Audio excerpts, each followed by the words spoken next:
Welcome to this special episode of the Journal of Human Nutrition and Dietetics podcast. I'm James Nurse, the social media editor at another widely publication, the Journal of Inherited Metabolic Disease, and I'm briefly crossing the floor to highlight a wonderful paper that sits astride the interface of dietetics and metabolic medicine.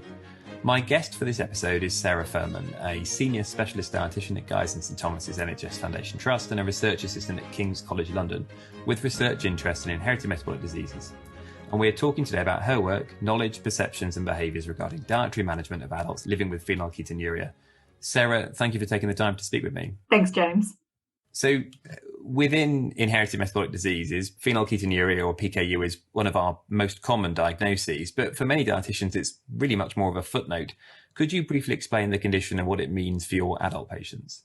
Yes, of course. So PKU is a rare inherited metabolic disorder of protein metabolism with a prevalence of 1 in 10,000 people within the UK. And this condition is characterized by an accumulation of phenylalanine due to a deficiency in the liver enzyme phenylalanine hydroxylase. So this enzyme normally converts phenylalanine to tyrosine, but due to the deficiency that's experienced with PKU, phenylalanine builds up in the body, and there tends to also be a deficiency in tyrosine. If this condition is left untreated, high phenylalanine levels can result in irreversible intellectual disability. But since 1969, all children in the UK are screened for PKU, and with this early diagnosis and treatment, we are no longer seeing this irreversible intellectual impact. So in terms of managing the condition, dietary management is really the cornerstone of treatment within the UK. And more recently, we have also had sapropterin or BH4 become available, which does provide another opportunity for people with PKU and is normally taken in collaboration with diet, so not necessarily a treatment in isolation. But when I ran the survey last year, dietary management was the only treatment option. And the diet, just very kind of top line, consists of two components. One is about limiting phenylalanine entering the body, and that's through a very strict low protein diet, where people are prescribed a set number of what we refer to as exchanges. So an exchange is equivalent to 50 milligrams of phenylalanine or 1 gram of protein. And with needing to limit down protein to sometimes even as low as 3 to 5 exchanges a day, which would be 3 to 5 grams of protein a day. Another really important component of the diet is protein substitutes, which provide all the remaining amino acids, but are low in phenylalanine or free of phenylalanine. And both these components are really essential in dietary management. So what does this mean for adult patients? Historically, treatment was focused in childhood, and from the age of 12 or 18, people would come off the diet.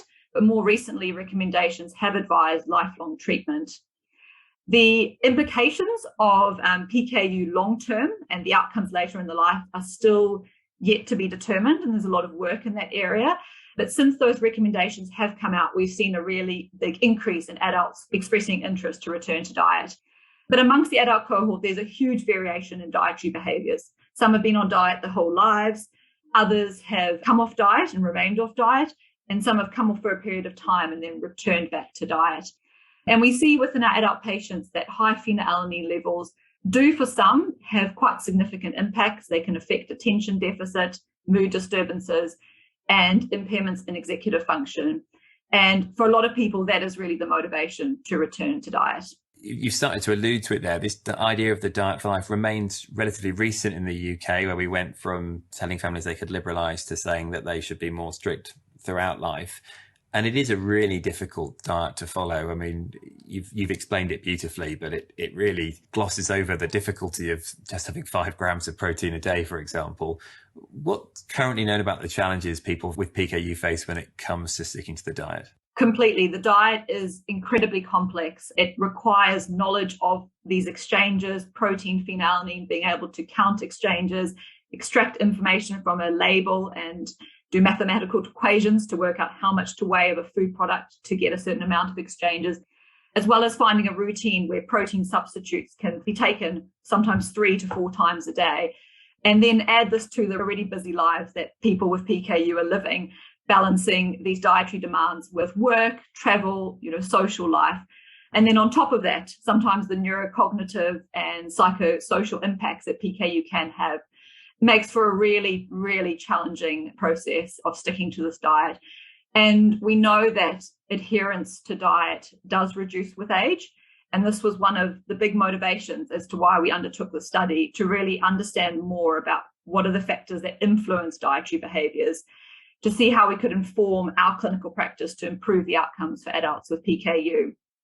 And within health education, it is known that there's a trans-theoretical model that suggests that knowledge and attitudes influence behaviour. So in this case, behaviour being adherence to diet is thought that that would be influenced by the knowledge that someone holds about PKU and dietary management, and also their attitudes and perceptions. There has been some studies previously that have explored this association, but more specifically around knowledge and dietary adherence or metabolic control in PKU. And this has been mostly in caregivers of children with PKU and a bit in adolescents or younger adults. But the evidence in adults with PKU is still very limited. And when we conducted the survey, there was no study that specifically focused on all elements, looking at both knowledge, perception or attitudes, and how these influence dietary behaviours. I mean, so given that there's no prior work of a similar magnitude of what you've undertaken, it's obviously a difficult thing to do. How did you go about collecting your data? We were really interested in trying to get a national representation across the UK of adults living with PKU to understand their knowledge, the perceptions, and their dietary behaviours. So for that reason, we did an online survey. So that being electronic, it was easy to distribute and share out. We didn't need to know patients' details or postcodes to send a paper version. So we developed an online survey, and the survey in general consists of 4 major sections. The first section was about knowledge of PKU and the PKU diet. The second was around perceptions of the PKU diet. The third was to really understand dietary behaviours. So that was both current dietary regimen and also history of dietary management, including metabolic control. And then lastly, the section around demographics to really understand the cohort that were involved in the survey. And we distributed this online survey through multiple channels, as we did want to get as much of a representation from across the UK of adults with PKU. And the National Society of PKU, which is the charity in the UK for PKU, kindly distributed the survey to all their members through email, on their website, and also on social media. We also shared it with the patients within the hospital that I am based, and the PKU Research Patient Advisory Group that I work very closely with within our hospital were also instrumental in sharing it out to the PKU community. So they too distributed the survey out through various different means and other connections that they had. So those were the main avenues that we used to gather the data. It's a very thorough approach. And in the end, you had, I think, 180 eligible responses with 137 fully completed surveys. I mean, that's a real treasure trove of data in rare disease. What did you find? Yes, we were very, very pleased with the response that we had. It was exciting to have so much data to really delve into understanding knowledge, the perceptions, and the behaviours. And we have a lot of data, which I find very interesting. But just, I suppose, top line, what did we find? Overall, we found that participants' knowledge of PKU and the PKU diet was very good.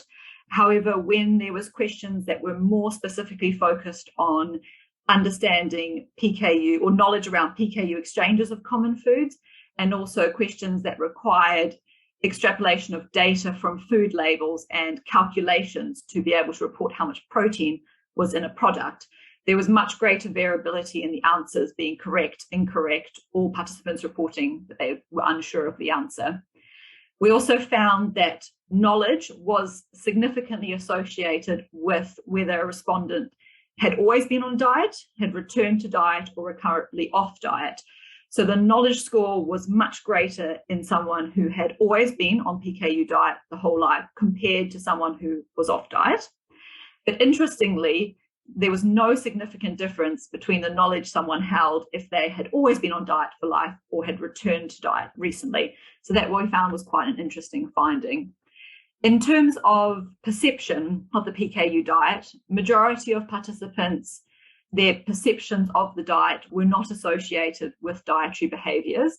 However, there was 3 statements where the participants perceptions were significantly associated with dietary behaviours, and these were related to concerns for long-term health, how someone felt when following a diet, whether they felt well when following a PKU diet, or whether they felt well when not being on a PKU diet.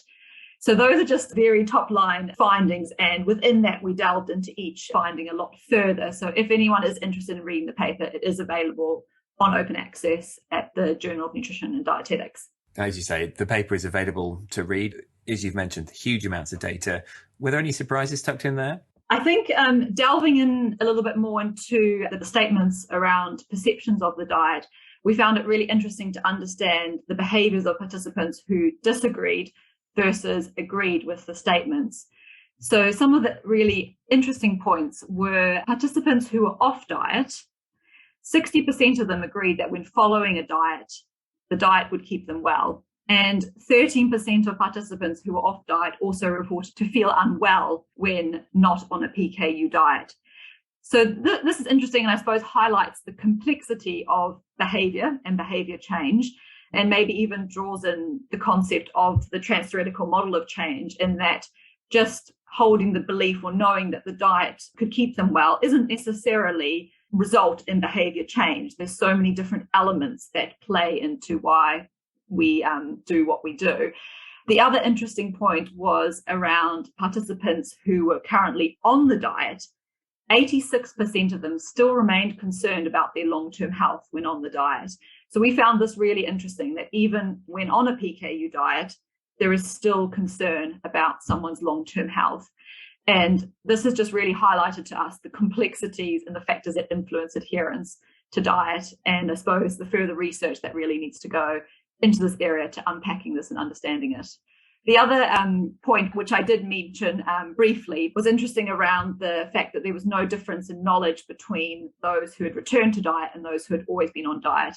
And from this study, it's unclear whether knowledge is the catalyst to returning to diet, or whether part of returning to diet, participants have received increased training and education and therefore have increased knowledge about the diet and dietary management. But it's interesting to know that, and I suppose reassuring, that knowledge gained can be equivalent for someone who's maybe thinking of going back to diet, who's maybe been off many, many years. That knowledge can be gained and acquired equal to someone who'd maybe been on diet their whole lives. I think it's interesting that you mentioned the anxiety for the future. The first podcast we did at the Journal of Inherited Metabolic Disease was on PKU and aging, and in a condition which only had a viable treatment for the last 60 years, the future remains uncertain. Even if we try and reassure as much as we can for now, we don't really have a good long-term follow-up data set. Completely. Which is obviously why collecting new data is so important. Yes. It is a really impressive piece of work. Does it have its limitations? Yes, I think firstly, the strength of the study was our recruitment method. So we've ended up with one of the largest samples of adults with PKU from across the UK looking at influences on dietary behaviour. But there are some limitations that need to be noted. One was that we definitely had a higher proportion of participants who had university education compared to the general UK population. So there is potential that selection bias may have encouraged more knowledgeable participants to complete the survey. And so it's important to bear in mind that maybe the knowledge of the general PKU population may be even in fact lower than what we've measured here in the study, and important to keep in mind. The other limitation is that our knowledge questionnaire consisted of 25 questions, and we appreciate that this may not encompass all knowledge related to such a vast area of PKU and the dietary management. But we do feel that one of the advantages of the study, which we really put a lot of time into, was making sure that the questions we did include covered the various different aspects of the diet. So PKU in general, as well as the exchanges, the protein substitutes, the metabolic control, phenylalanine control, and monitoring and management. Obviously, sometimes when we get a lot of data, we often talk about unknown unknowns. Now you know what we don't know, I suppose. What has this data shown that we need to work on next? That's a really good point to cover. And certainly this research has highlighted a lot more gaps in areas that we can continue to put research into, and also in terms of optimizing our clinical practice. So we did find overall, interestingly, that there was a greater number of people on diet who would return to diet than has been shown in previous work. but there's still great room for optimizing our clinical services to support the care provided to adults with PKU. So starting from a clinical perspective, I think one of the take-home messages is that knowledge is associated with dietary behaviours. So it's really important that there is ongoing dietetic input to further enhance education and develop skills in dietary management. And also, it shouldn't be assumed that patients who have been on diet their whole lives don't need any further education. I think the study has highlighted that even for patients who are on diet, who may be in more regular contact with a dietitian, still experience cognitive dysfunction and would benefit from structured refresher education sessions at regular intervals. And I think a lot of the time our routine clinic appointments for adults with PKU don't always allow the time to do a full assessment of knowledge and provide this education and training. So maybe looking into establishing additional clinics that are dedicated to establishing this knowledge, whether it's with using the questionnaire we've discussed in the study or something tailored to your service, and to really understand what dietary management support is needed. And then I think from a research perspective, when thinking about the perceptions, we found it really interesting that participants shared similar perceptions about the diet despite their history or adherence to PKU. I think we were maybe expecting there might be some differences. And again, this probably comes back to the fact that the trans-theoretical model of change and maybe people understanding where people are in that model, they may not be in action phase, maybe they're in pre-contemplative stage, and that beliefs about diet might not necessarily translate to behaviour change because it's so complex and multifactorial. So I think there's a lot more research to really understand what the motivators and beliefs are that influence dietary adherence for adults with PKU. The other area that I've alluded to that was of great interest to us was this concern that even on diet, participants are still worried about their long-term health. And I know there is research into this area, and I think it highlights the importance of ongoing research to understand what are the long-term neurocognitive, physical and functional outcomes for people with PKU, and really building the evidence to help further inform our consensus guidelines that we have, but also allow adults to make informed decisions about their treatment and long-term management with PKU.